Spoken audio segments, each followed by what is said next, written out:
happens. I like this Doombringer. So Doombringer. yeah, that's the image was the image on the screen. Oh, we're live. Yeah, nice.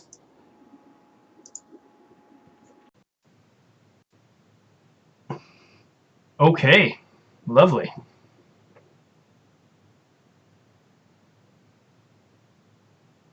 Are we live? We are live. Can't see us. We are live. Trust me. I see us. There we are. We are live. Mm-hmm. Beauty. Awesome. Up and ready to go. All right, episode 2 of the new High Level Games podcast was the second of our ongoing show focused on looking at various settings of various game lines. We start with the Ravenloft setting for Dungeons & Dragons, and today we tackle Lamordia. Now you can find High Level Games on all our media platforms and social media accounts, from our Facebook page, conveniently titled High Level Games, our Twitter account at HLG_corporate, our YouTube channel, also called High Level Games, and finally our Twitch channel, High_Level_Games. If you're watching us on Twitch right now, you already know that. Mm-hmm. And we thank you for being here if you are watching us right now. You can also find the Inclusive Gaming Network, which I'm the administrator of, on Twitter at inclusive_games, and Facebook at facebook.com/Inclusive Gaming Network. And you can also check out our website, keepontheheathlands.com, which I did some moderate adjustments to today. So check that out and all of our ancient content. We have a Patreon page wherein you can support the many blog creators that make stuff for highlevelgames.ca. Find it at patreon.com/highlevel. For only $1 a month, you can get access to our content free as we release it. You can also find products like Beckett's Vampire Folio on the Storyteller's Vault. That's the Beckett's Vampire Folio Omnibus edition as well. And our products on the DM's Guild, Drive-Thru RPG, including the Snowhaven Jumpstart for 5e and the Archons of Naiku Jumpstart for Savage Worlds. Very exciting stuff. Hey, I'm just going to put you on the spot live here. The Omnibus, is that available only as a digital product yet? At the moment, it is only available as a digital product. Huh. That is interesting. Uh-huh. There might be some changes to that, but we cannot talk about those yet. I see. Okay. Mm-hmm. For anyone that does come by this video, they'll be like, what? And we will just have to roll with it. I enjoy that your face went so red. All right. So Lamordia, let's talk about Lamordia. That's a domain in Ravenloft, is it not? Absolutely. I love Lamordia. I think it's one of the most overlooked, cool domains in Ravenloft. It's one of my top 3 domains, I think. It's really cool. I mean, as far as it goes, the general feeling of Lamordia is, culturally, it probably is a southern Germany kind of situation, northern Switzerland, German-speaking Switzerland. So like south of Tübingen and Augsburg, that area between Liechtenstein, Austria, and Switzerland. Mm-hmm. So that kind of realm. So we're talking a beautiful country. Why that particularly graphic geographical description of this domain, Quinn? Is there something about Switzerland around maybe a sea that happens to be there that makes it really appropriate to be part of this, the story to be part of Lamordia? A sea? Why? Actually, I don't know what you're talking about. Oh, well, Lamordia is on the ocean, which is a little odd, but the location that the story of Lamordia is based on was written at a seaside cottage. Right. There's an interior sea, that's a terrible word, in Switzerland, that's between Switzerland, Austria, and Germany, that it was written at. Yes. So Lamordia is Dungeons & Dragons' Ravenloft answer to the Frankenstein novel. Correct. And so you're going to recognize a lot of major themes with the serial numbers rubbed off and made to work. Barely. So barely. I mean, if Strahd is your Dracula knockoff, this is your Frankenstein knockoff. Way worse than Strahd, by leaps and bounds. Yeah, Strahd at least like has some of his own motivations and difference to his story. This is like, wow, like it gets different as time went on, but you couldn't have pulled it more directly from Frankenstein if you tried. Yeah, and I mean, I think that if you're going to GM in Lamordia, it's important to keep that geography and mindset, even though it's more of a stereotypical mindset than it is a real mindset, in mind, right? There is an orderliness to society there. We're talking sweeping mountain ranges. We're talking architecture that looks very much like the classic vision of a pastoral German community. And it's important to keep that in mind because I leaned into this hard when I was running this for my Ravenloft group, up to and including like they were eating bratwurst and sauerkraut, and the only spirits they could find were peppermint schnapps, all of which I lifted directly out of the 3rd edition Gazetteer that recommends that as the diet there. So, heavy on, I mean, even the meat salads they even enjoyed and stuff. It's very interesting in that way. So if you keep that in mind, you can bring a lot of this Germanness to it, though it's not. It's a Renaissance era Germanness, Northern Switzerlandness. The reason that I keep bringing up Switzerland, I think most people when they talk about Lamordia only talk about Germany, is because there's a major focus. One of the two competing foci in Lamordia, I think, is on order. And even in the Gazetteer that's written about Lamordia, one of the quotes talks about a great people talking about efficiency in Ravenloft, no matter what domain you're in, will say it runs like a Lamordian clock, right? Which is lifted directly from it runs like a Swiss clock. So it definitely has that feel to it. That's true. There's also so Lamordia is on the ocean. Yes. Which is so the Bodensee, which is that sea that I was mentioning, is about the size of one of the Great Lakes. It's big. It's particularly for mainland Europe. It is not a lake to sneeze at, but it's certainly not an ocean. So it's interesting. Lamordia actually, in some ways, it's much more Switzerland and Bavaria, but also this random like northern German, like Hamburgian like region as well, because you have a lot of these like docks and shipping and things like that. So it has its own feel while also being absolutely like this is Bavaria or Switzerland, just with a big ocean alongside of it. Yeah, when I was running in Lamordia, I had everybody be blonde. Everybody dressed all in black, not out of any sense of morbidity or like moroseness, but because anything more than that was kind of showing off. And that was frowned upon. We actually had a character made, Augustin was his name, that was in Neufechtenberg in Lamordia, one of the two primary communities.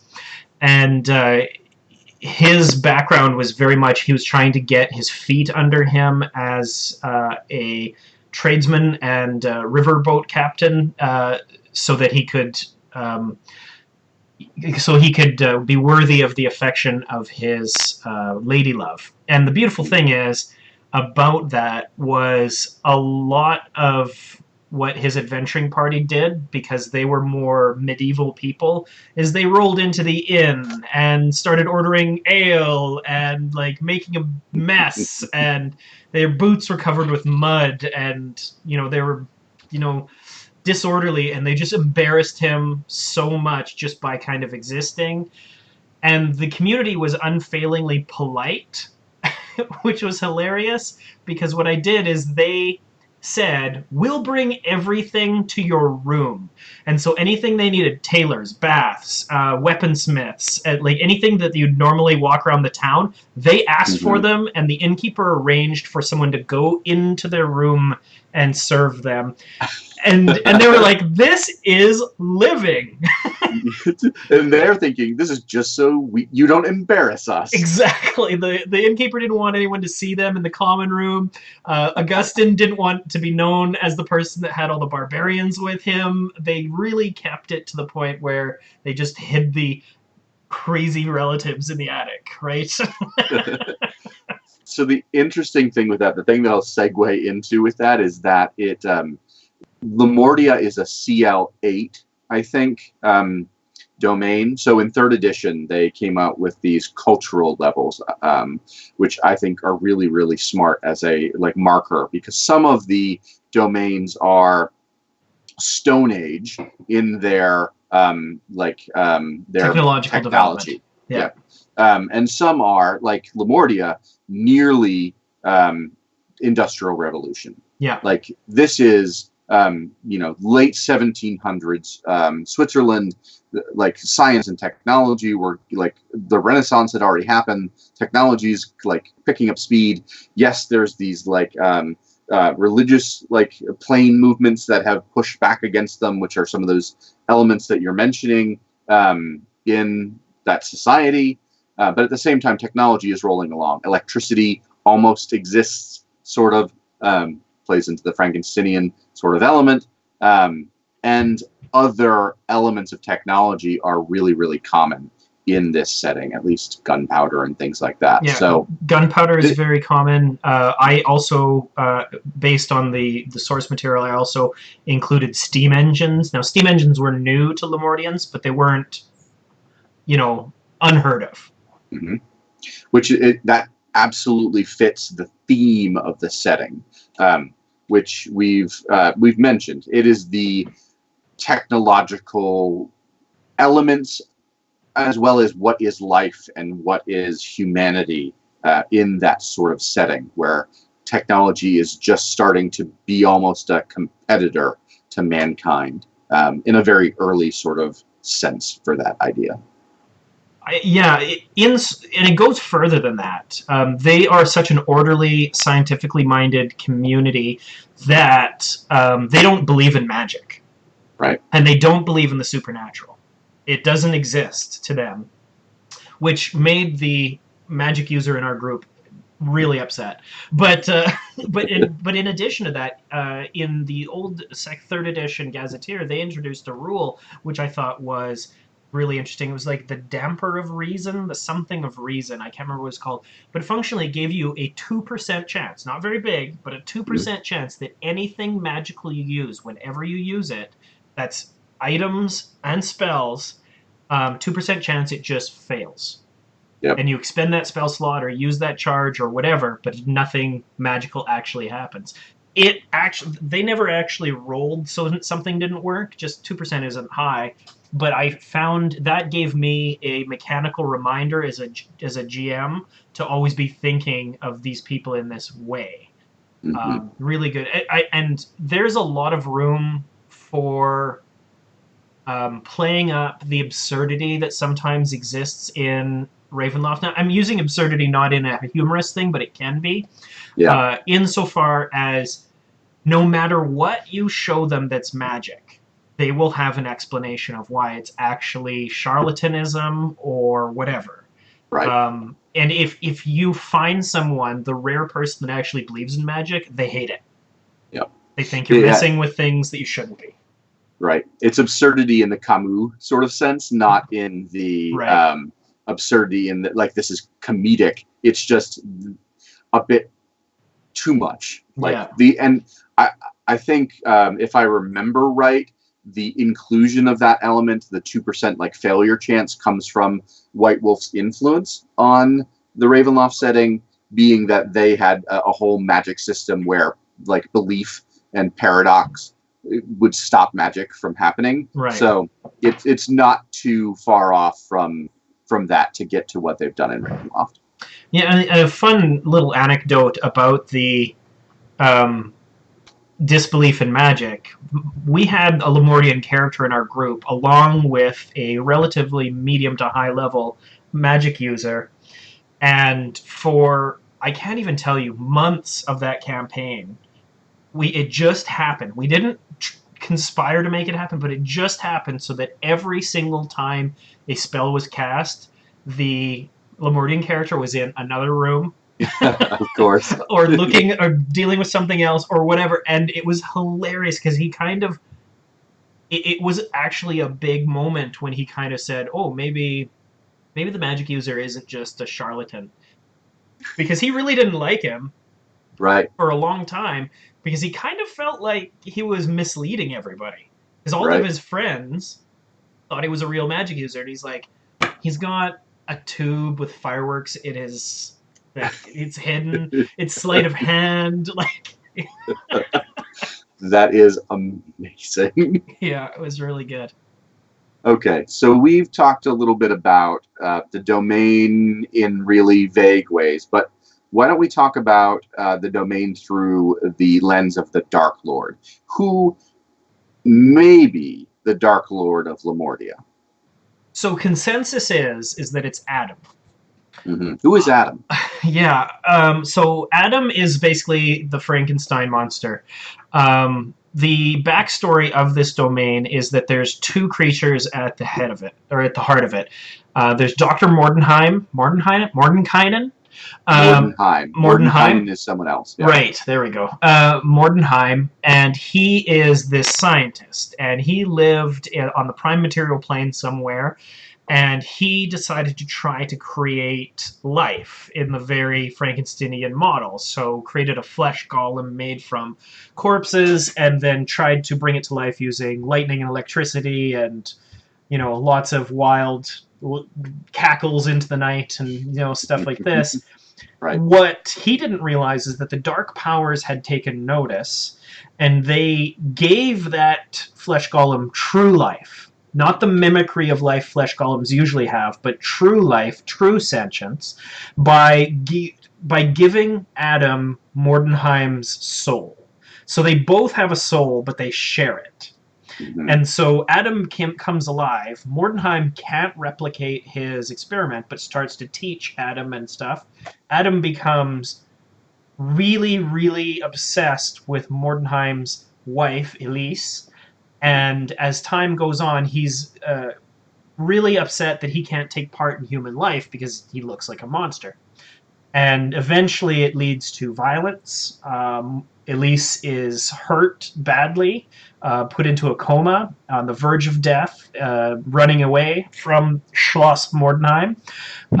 And what Mordenheim does is he creates a fantastic Victorian-era version of a medical life support system for his wife to keep her alive, and he's obsessed with trying to gain scientific understanding to bring her back to life. And Adam, his one success in creating life from scratch, is part of that. And so Adam goes off, Mordenheim goes off, and they are connected always. The general consensus is that it's Adam that is the Dark Lord of Lamordia. I think there's more controversy than that. I think they're both the Dark Lord of Lamordia. They're so connected. Yeah, they're so connected, so they can't be really a separate Dark Lord if they both share that same soul. They both have to be the Dark Lord. Yes, and I mean, Adam definitely has some Dark Lord-like powers to control his domain and borders and things of this nature. The thing is that people mostly point to that and say, see, Adam's clearly the Dark Lord. But Mordenheim's so obsessed and never leaves Schloss Mordenheim to the point where even if he actually had those powers, I'm not sure he would know. Mm-hmm. So the question I have is, why isn't Mordenheim the straight up Dark Lord, and why does Adam have any of those sorts of powers then? Is it just because he's connected to Mordenheim? Because from my perspective, and this has always been the case, Mordenheim's the bad guy here. Adam's bad, but Adam's kind of the product of his environment. Of how he was created. And I'm not saying that excuses any of his violence toward Elise or any of that, but I do on some level, like Frankenstein's monster, you have some level of compassion for him, for what's been done to him. He doesn't necessarily want to exist in the form that he exists in.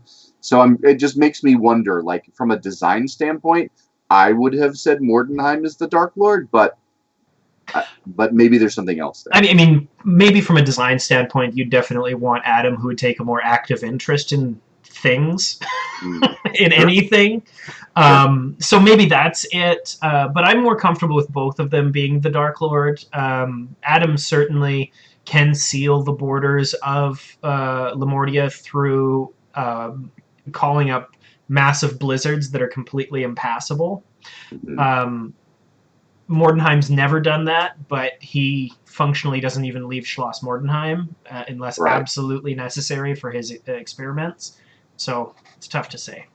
Yeah, and he might have that ability, like you mentioned, and just not know it. Yeah. Not even think to call on it. I think one thing you mentioned, and we sort of mentioned this in our first episode, but I want to reiterate this, is that each of the Dark Lords generally has the ability to close off their domain from outside forces in one form or another. Yeah, all but kind of one. And we'll get to him. Yeah, we will eventually. Strahd uses the mists, which are the kind of prototypical mists that are throughout Ravenloft, to do that. And Adam, in this case, uses the blizzards. And usually they're thematically appropriate, whatever those border closings are. But sometimes they're just fairly generic, depending on who the Dark Lord is. Yeah. I think that it's interesting. One of the arguments for them both being the Dark Lord is that Lamordia is not where Mordenheim's from.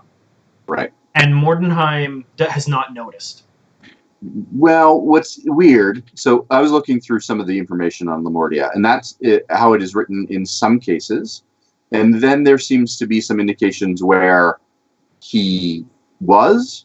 It's a little vague, at least in the chronology on Fraternity of Shadows. So I know that's not a perfect source, but as a crowdsourced element, I do generally trust it as a resource. So something interesting, maybe he was here, maybe he wasn't, but he certainly doesn't realize he's left wherever he is from.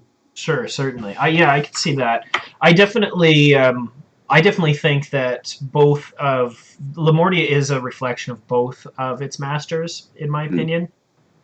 The culture, the people, the setting is very much Mordenheim. It's orderly.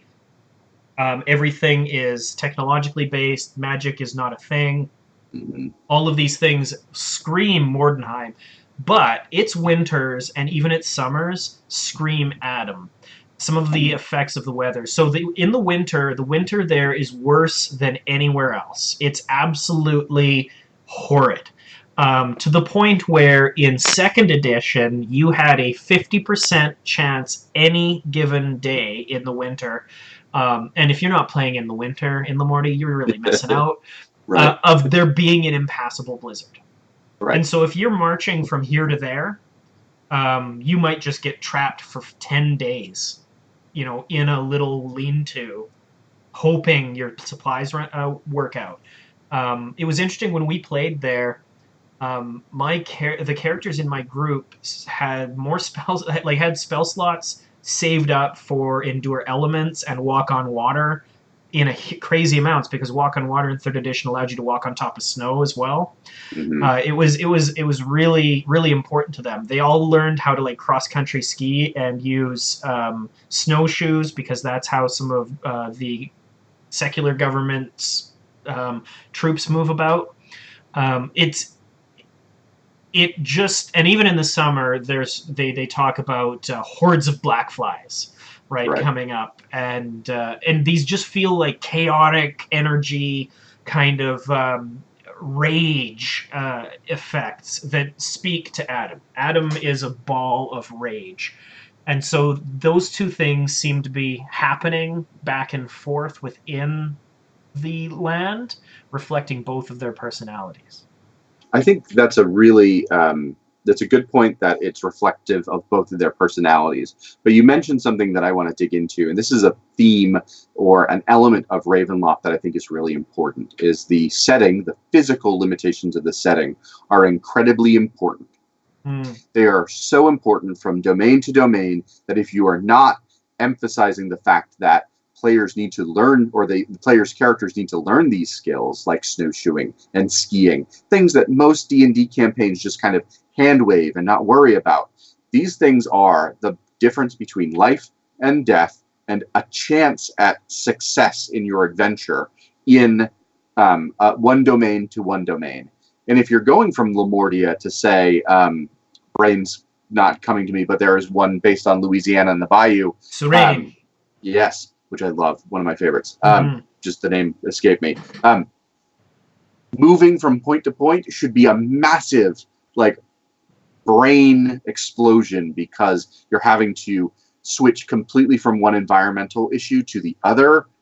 That sort of thing I think is fascinating, and when you get to play in that, when it's usually hand-waved and ignored in 5e or D&D in general, I think adds so much complexity in a good way to a game that I encourage people to really focus in and use those elements if they can. I would definitely agree. It's funny you brought up Serene, because my group actually went from Lamordia directly into Serene, and they were bundled up, ready to deal with the harshest winter that they could manage, and then bang, they were in Louisiana swamp. Yep. And it was just such a if they understood in that moment just how incredible the patchwork nature of this land is. Now the mists moved them from point A to point B, but frankly, this happens just crossing borders sometimes. Yep. Which I think is fascinating. Like, that is one of the more interesting elements of Ravenloft. And I want to talk a little bit more later about some of those linkages and how people that are not the Dark Lords can move from domain to domain. And I think that gets into some interesting story. But before we dive into that, who are some of the other important figures that are present in this domain that players are going to know about, or at least probably encounter, or maybe present and are important to the history of the setting? I mean, if you're playing in that area, other than Mordenheim himself and Adam, obviously, there are multiple people within the setting that you're probably going to interact with, or you could interact with. There is, depending on the timeline, too, where you are in the timeline.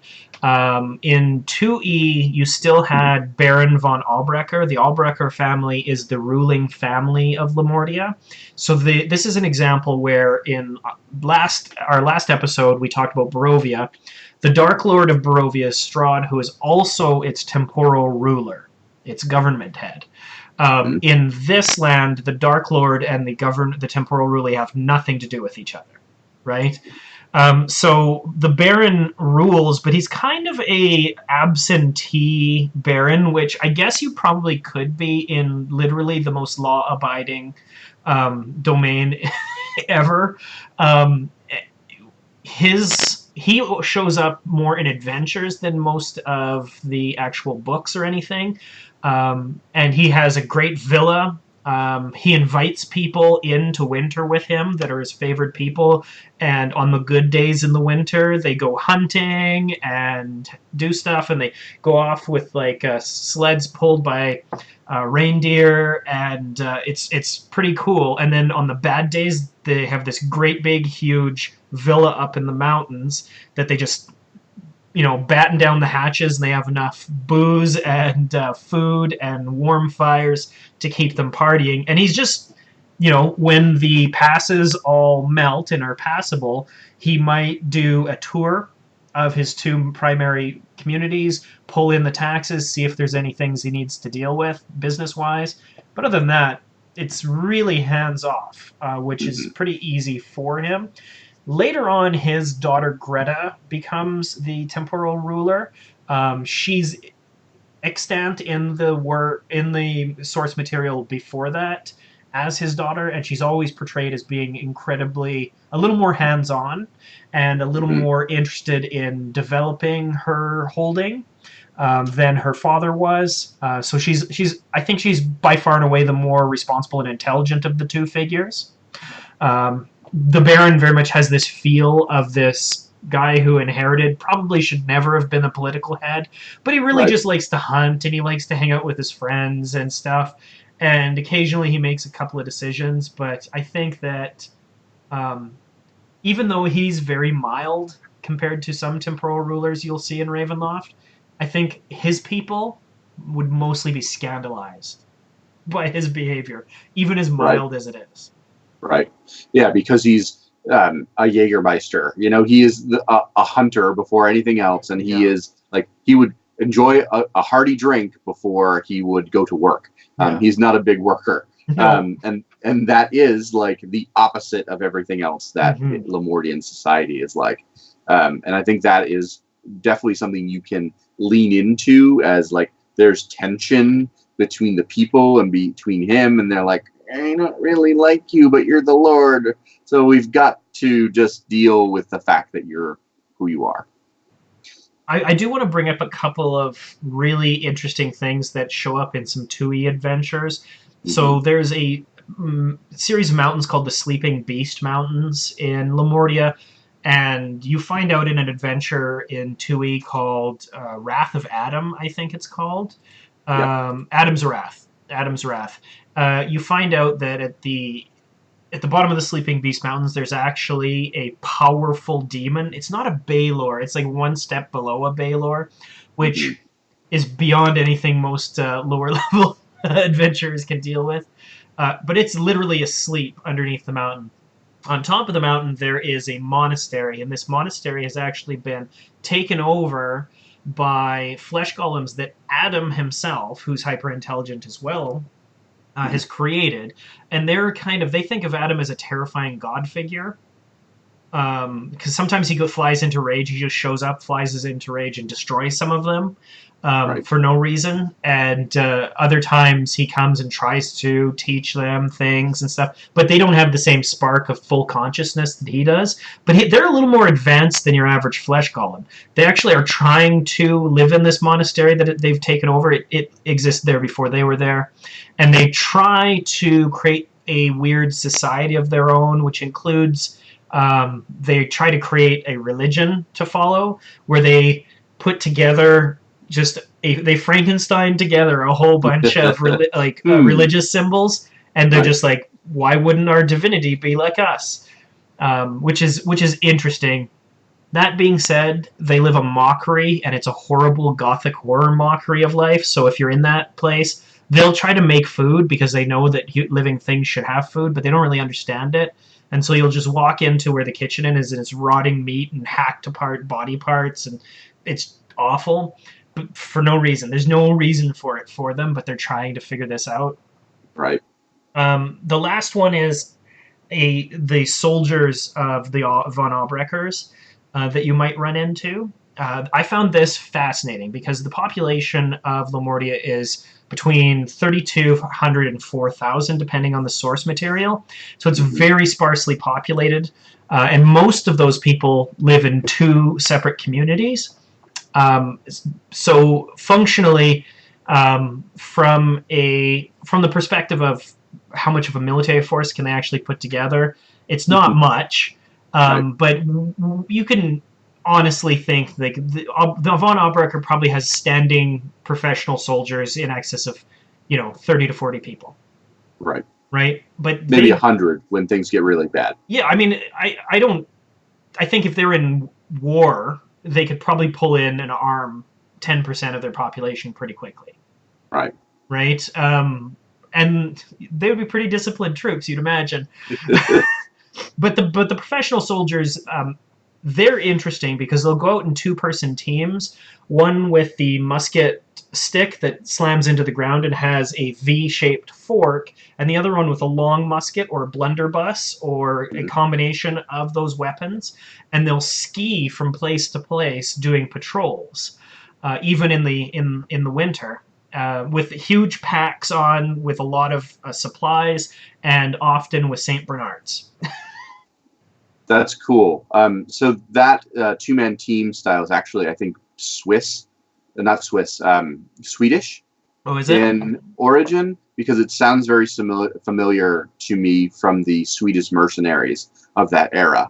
I could be wrong, and it could just be completely Swiss-based, but it certainly is reminiscent Well, of that sort of mercenary skill set. yeah, it's certainly Alpine from whatever it is. Yeah. But I found that interesting, having my players run into people like that who, I mean, it popped into my head. I didn't actually prepare it, but when they ran into them, one of the first things they asked was for their identification, because it just popped into my head. This is totally a place where everyone would have identification papers identifying who you are, and you'd present them all the time for no reason. Just because that's what orderly people should do. You should have papers and you should present them, right? So we could make a record, a good, solid, honest record. And I'm guessing the player characters didn't have any papers. No, they didn't. And it was funny because the second time they ran into a group of them, they thought they were being chased and then set up an ambush and accidentally murdered a bunch of them, then had to leave them in the snow. They felt really bad about that, and it was a Dark Powers check that happened. They didn't actually mean to, but they kind of waited for them to come around the corner thinking they were being chased, and then opened up on them. And they were only like second level fighter guys, so they just massacred them in one round. Ouch. Yeah. I can see that happening, though. Players assume things, and their characters take certain actions. It makes sense. Well, and you get a little twitchy in Ravenloft. Oh, never. You're absolutely right. Go ahead. Can you talk a little bit about how would you use this domain? So that is a wonderful question, and I think for me, the way I would use Lamordia is to play on the technology aspect a little bit. Mm-hmm. One of the things that I enjoy doing is bringing those fish out of water. You're from, the Forgotten Realms originally, or you're from Eberron even, and you come here, and this is a completely different sort of society. The technology is completely different than what you're used to. I would play on those elements, but also I think this is a good place for body horror and some grotesquerie. I enjoy layering that into my Ravenloft anyway, just enough, not too much.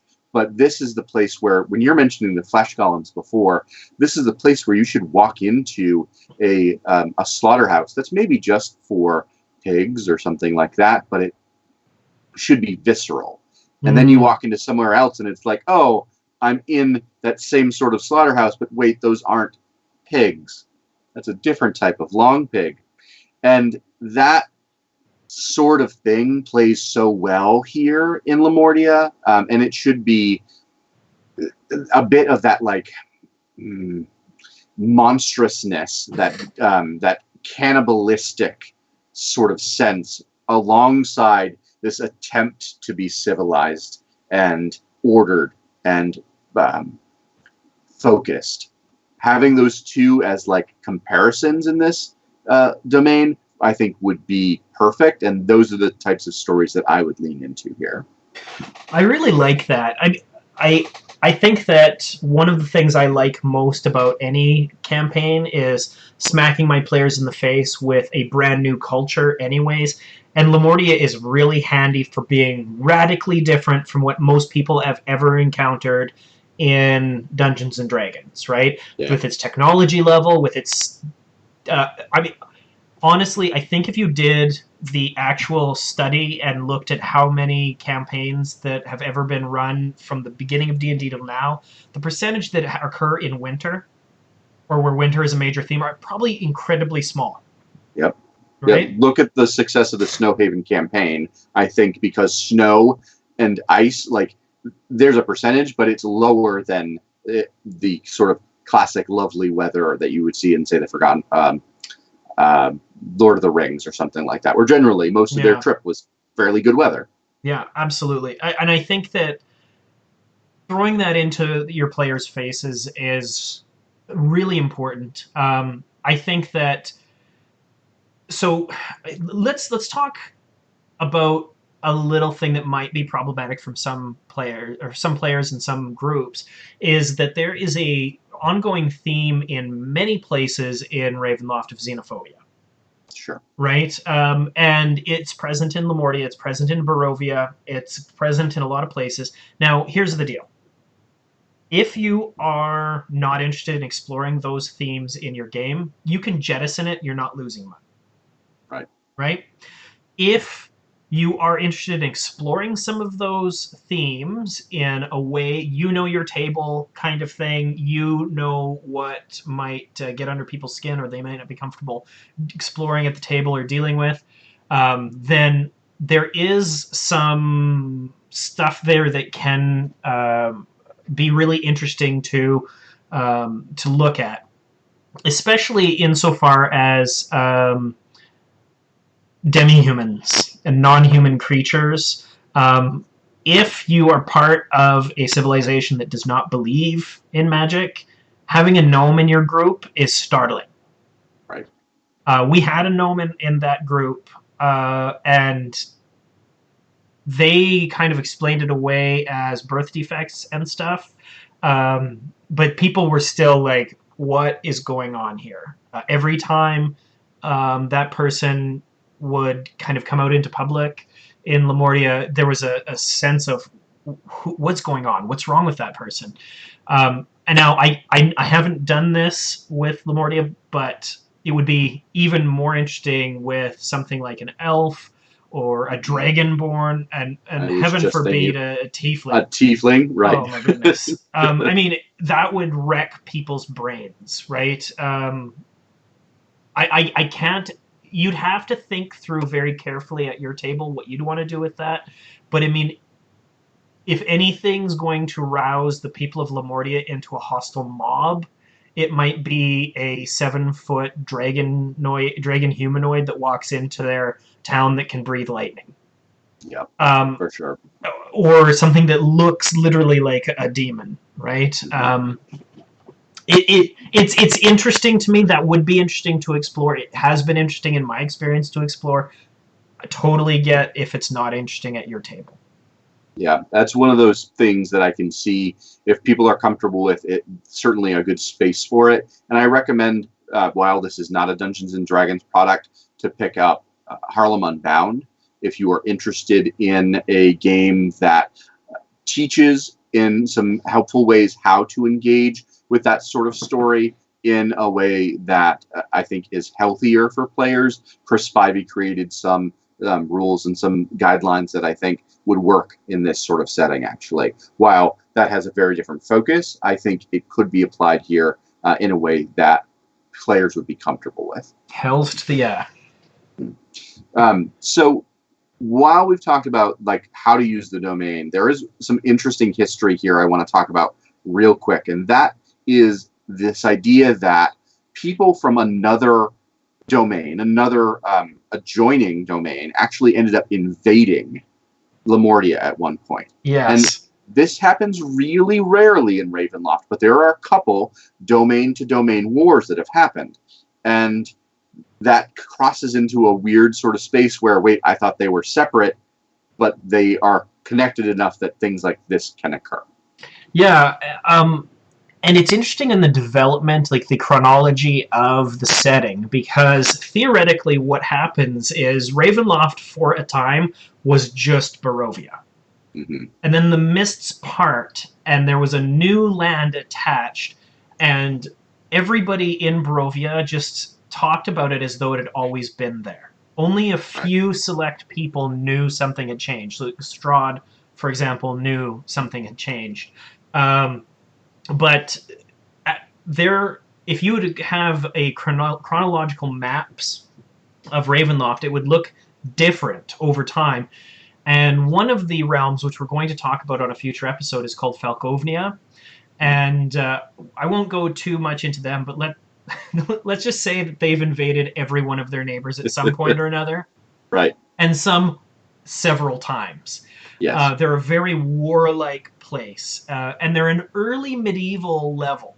So they did when they came along, Falkovnia was the only neighbor they had at first. And so, since they were conquerors and they only had one place to conquer, it was their first war. And so they invaded with a massive army. Their army numbered far more than the entire population of Lamordia. And New Fechtenberg is the city that's right across the river from Falkovnia. And so they invaded and occupied New Fechtenberg right away. However,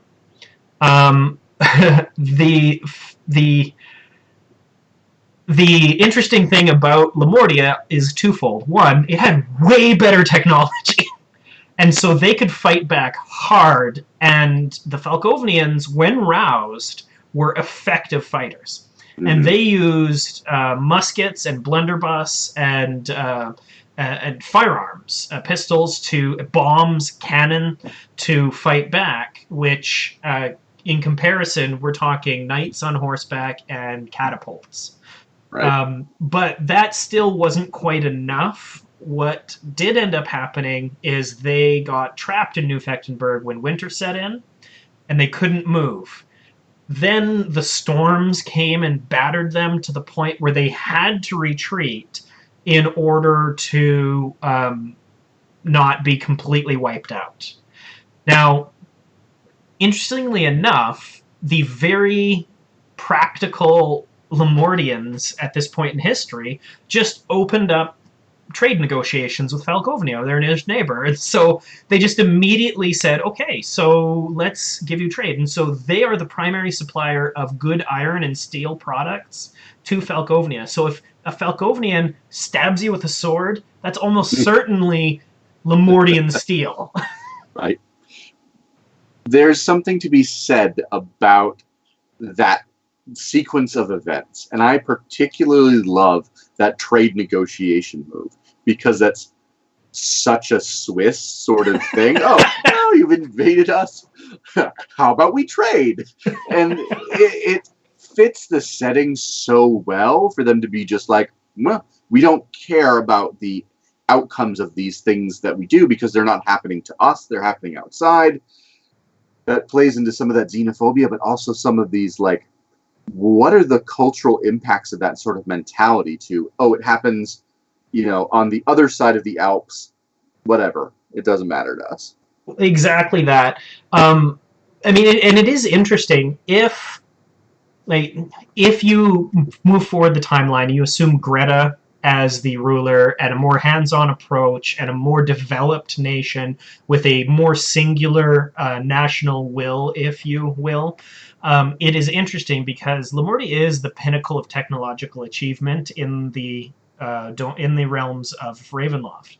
And it would be interesting what kind of punching above their weight class geopolitically they could actually do if they so desired. Yeah. Right? That is interesting to me. One of the weaknesses of the Falkovnian ruler is that he doesn't trust firearms or magic. So you're not likely to see lots of muskets streaming across the border. But if you ever do see a cannon in Falkovnian hands, you know that was created in Lamordia. Right. Right. And that's very interesting to me. And functionally, what's really fun is that the Falkovnia is the kind of the breadbasket. It has just fields and fields of grains.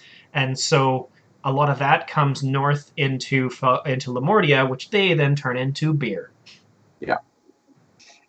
There's layers of of semi-European political, cultural, economic elements here that I think are fantastic. Yeah. That I think if people wanted to play into that, random segue. One of my players in one of my Ravenloft games was a trade master, and he started off as a bit of a rogue, just doing like he was a courier almost, bringing his own trade goods from place to place and selling them. But he ended up creating a trade network that connected everything from let's see, I want to say, shoot, it's just to the east of Barovia, but my brain is missing the domain now, all the way up to Lamordia. He had a trade network that basically ran through the entire core. And we didn't play much into that element until very, very late in the game. But if you look at that era of Ravenloft, that 3.5-ish era where things are connected enough to do that, it adds some interesting complexities and layers to stories that you can tell here. Absolutely. I definitely really enjoy that aspect of it, of these radically disparate domains interacting with each other occasionally. That's very interesting to me. I just remembered something of the random people that you might meet in Lamordia. In The Wrath of Adam, the adventure from 2nd edition, they do mention, and it's referenced again later in the Gazetteer of 3rd edition, that there is a tiny community of dwarves in the mountains that kind of, after Lamordia was a thing, I think they transported in there somehow. The mists took them and they just kind of set up and found it was phenomenal mining area. So there's only about like 30 of them or 50 of them, but they're there, and occasionally they come down from the mountains and trade with New Fechtenberg. Right? And the amount of cognitive dissonance that's required of Lamordians to deal with that is amazing to me. Because the dwarves are just standard fantasy dwarves, straight up making magic swords and like all this stuff. But on the other hand, the classic dwarf and the classic Lamordian do go together really well, right? Yeah. They're both like all about hard work, all about order, all about good craftsmanship and so on. So that was really fascinating to me. When my players first arrived in Lamordia, they arrived in New Fechtenberg, and it was just at the end of the annual week where the dwarves come down, they trade with New Fechtenberg for a week, and then they leave for another year up to the mountains, just as winter is setting in. And so they were like, oh, this is more normal. And then as they went more into the interior, they're like, oh, Lamordia is nothing like that. That is awesome. Lamordia, for things like that, for that cognitive dissonance, is an awesome domain. And there's another point regarding cognitive dissonance. There's a brain in a jar. Yes. That is another like sort of evil creature ish. The brain was originally inside the body of Rudolf von Albrecher. Rudolf is the younger brother to Greta, and the son of the Baron. And he is killed in an accident, or almost killed in an accident, and his brain is put in a jar. And this is the classic brain in a jar, powered by electricity, having some sort of almost psionic powers, and it becomes a crime lord in Lamordia. Wait. Am I remembering correctly that didn't he leave? He did. I'm sorry. To Porta-Lucine. You're right. In de Montlieu. Yes, which is one of my other favorite domains, so I can't wait till we get to there. But yes, you're right. He does actually move. But that creates, again, some of those linkages and connections between NPCs and stories that you can pull into the domains. Yeah, brilliant. And it is very classic, right? He can control your mind to get you to do things, that sort of thing. I think he can attack you with like a mental power bolt of some kind too. Yeah, but like an electrical eel is how it's described here. Right, and I think that that being said, if you're playing with the living brain, Rudolf von Albrecher, if you're in a position where you see the living brain, something's gone horribly wrong for his plans at that point, because he should be sending all these minions. And if you're playing with the living brain, one thing that's really fun is attack your players with little old ladies and children, if that's going to be okay at your table, and with like just random civilians, because he's just going to take over people. and send them after you or mess with your stuff, and have the local rulers suddenly one day they were really friendly and thanking you for saving the village, and the next day they hate you, Mhm. and they cannot they will not just tell you why. Yep. And they don't try to arrest you, they try and kill you and make sure you no longer exist. Yeah. I think using him as a evil villain that never is on stage is the best way, and doing it the way you're describing is really appropriate. And messed up. It's straight up messed up. It's horror stuff. Yeah. And guess who made his jar device? Dr. Mordenheim. Ah. Yeah. Thanks, Doc. One of the many experiments he thought was going to bring him closer to Elite. Yeah. Released yet another monster into the world. So one of the things that I want to do with these shows is provide a few story hooks, story ideas that you can use in your domain, use in your story in this domain. Now, we didn't necessarily do this with Barovia. I think with Barovia, it is actually more interesting in some ways to use the published stories as the entryway into exploring most of what's there in Barovia. Yeah. But I think the other domains actually offer a few more opportunities for hooks that I would recommend people dive into.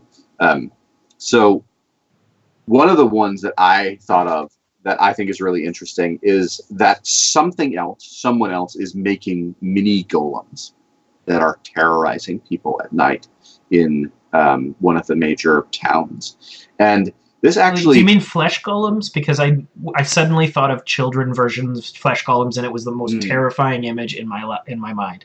So I wasn't thinking that, but if someone was comfortable running that, they certainly could. Children, to me, that's a line I'm a little uncomfortable with.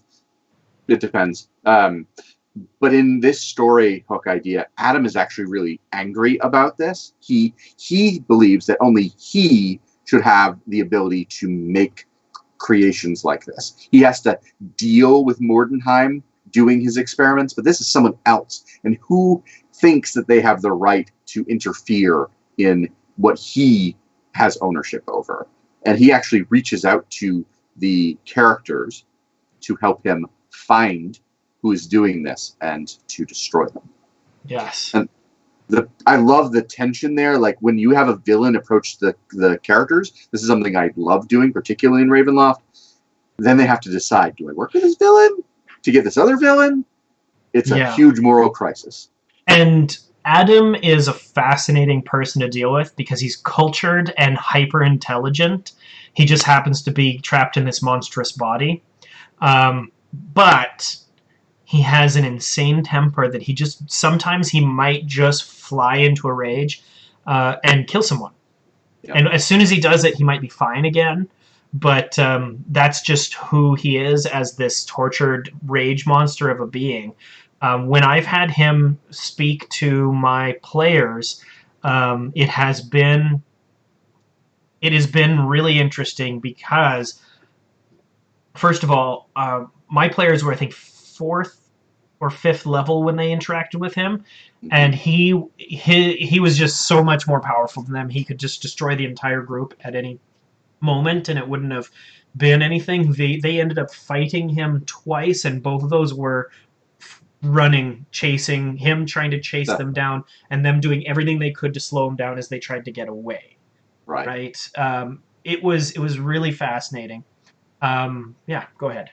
No, that's great. I think adding those layers into, like, particularly if you have Adam like turn on the party at some point, and then they have to like really decide, oh my gosh, which of these two like horrible villains do we have to fight off right now? It might be Adam, and then they take out one and then go try and take him out. And he's so big and physically powerful.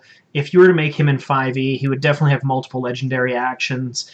One of the legendary actions I would give him would certainly be some kind of a grapple attack that he can do automatically. And, you know, that would be a lovely thing to do without necessarily giving the player he attacks a roll and initiating combat, because if they say something rude, it would be lovely to have him just bodily grab one And I mean, he's 8 feet tall or something. He's an enormous, hulking, Yeah, he's physical Frankenstein's monster. presence. So having him just go from very calm, and when I played him, I very much talked down here, and everything was smooth. And then somebody said something rude, and I just okay. And I tried to portray him as pushing that down a few times. Then somebody said something one too many times, and he just exploded. And I slammed my hands on the table in the room. Everyone jumped, and I yelled. And I said, he just grabs you by your lapels and bangs you up. And he's like, "You're going to show me as all the respect I'm due." And then just dropped him on the floor and dared everyone to attack him. Mm, And that was kind of their last warning. that's fantastic. And it immediately the tenor in the room went from the cocky adventuring group barking funny things at the villain to oh damn, oh damn, oh damn, oh damn, oh damn. Right. Which I always love seeing that switch happen, because I have players that do that a lot. They'll like make side comments out of character, and I'm like, okay, like, just so you know, this is who you are facing right now. And usually when I layer that in there, usually on their best behavior. So I appreciate that. I have two other ideas here. I feel like on some level the second one we've already sort of talked about, and that's an invasion. Either Falkovnia or one of the other domains invades Lamordia. Yeah, basically Falkovnia and Darkon if it's a border country. Right. Or it would be interesting if it was by sea or something like that. But at the same time, in this case, in this sort of story, I don't think the characters should be locals. They should be transplants, or they should just be here, and they're being asked by the authorities to get involved and to help them. But maybe even by both sides, particularly if they're being invaded by where they are originally from. And then they have to decide, do we get involved in this? Do we stay out of this? Like, that sort of political intrigue isn't very common in D&D, and I think it should be at times pulled into things, and I would encourage the players to try and make a decision on where they would fall in that sort of story. Yeah, I love that idea. The last idea is about Van Richten. Now, Van Richten's lived throughout the domains of Dread, but he had a regular home in Lamordia. Who is Rudolf Van Richten? Oh, we have not mentioned Rudolf Van Richten very often yet in this podcast, but we will, because he is the hunter of hunters. He is Van Helsing, in effect.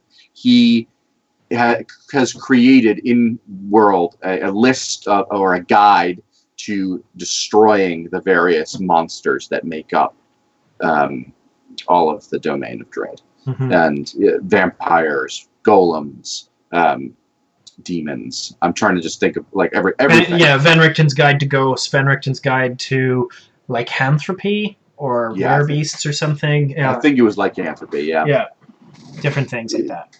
Yeah, and so he makes his home here in Lamordia a good amount of time, but no one's heard from him for quite a while.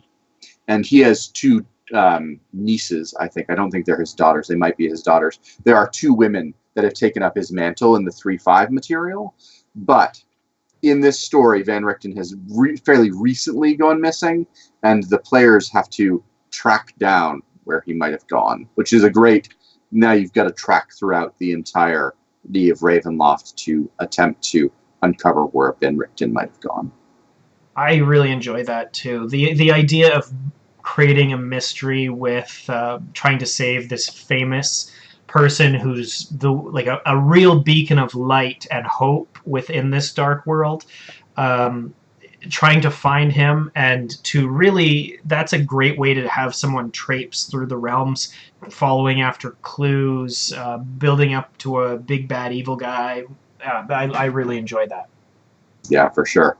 I would even, the interesting thing to me, though, is I would twist the ending and have him be, visiting with Strahd, and not have it be a conflictual moment. Van Richten, for whatever reason, recognizes I have had Strahd play on the being compassionate and sort of being almost likable before, and maybe the two of them have come to an agreement where, as long as Van Richten's doing what Van Richten does outside of Barovia, he's good. Just don't come to my house with that shit. And there's our one swear for the night. And I think that would be fascinating, and have that like almost be anticlimactic in that ending, where then the players have to decide, like, well, we've got the dude, now we just have to get him out of here, and hopefully we don't piss off this really powerful vampire at the same time. Yeah, I like that quite a bit. I think that as far as story hooks go, Lamordia is rich, but the richness probably... I mean, the richness for me is more exploring the themes in Lamordia, however you do that. And the primary, if I could put one, I don't know, emotion or word or something to Lamordia, it'd be obsession. Adam is obsessed. Dr. Mordenheim is obsessed. The entire culture of the Lamordians is a low-level kind of obsession. You are being the entire world is infecting your players when they start to give obsessive qualities. I know in my adventure there, eventually they got to the point where, like, we're going to kill Adam. And they spent weeks and thousands of gold pieces and stuff building the perfect trap to kill Adam. And it was fascinating because they basically just said, like, the entire storyline and plot just came to a screeching halt as they became obsessed with this thing, and they put their whole lives on hold and burned all their talents and treasures into this one great attack that totally blew up in their face. But which it should. Yes, but yeah, it's these themes of obsession, this constant need to do something, this compulsion is rife in the entirety of the the domain. Yeah, I think that's fantastic. Anytime you can get your players to obsess enough to, like, actually be like, no, we don't stop giving us plot hooks. We need to do this. Yeah. I like that anyway in a D&D game, but doing it in this setting just makes you kind of sit back and go, huh, that seems like a Dark Powers check might be needed here soon. Yeah, I will also say that there's a previous High Level Games podcast episode where Joel and I discuss the adventure Adam's Wrath in detail, if you want to go and check that out. It is absolutely fantastic. I was not there, but it was a great episode, so I recommend listening to it. A great episode in spite of you being there, or not being there. No, it was good regardless of me being there or not. Well, I think that is all we have for tonight. Unless you have anything else. I think so. Well, until... Man, I got to come up with an ending. We've got to have an ending to this show. I know, we're terrible at this, but, like, there's got to be something. Something... I am the land. I am the ancient. I am the land. Yeah, maybe we should just let it go. Thank you, everybody, for coming to High Level Games Podcast. If you are here on Twitch, which at least one person left a comment, if you are listening to us on the podcast, please drop us a message. Come by highlevelgames.ca. We would love to have you involved in our community. Bye-bye.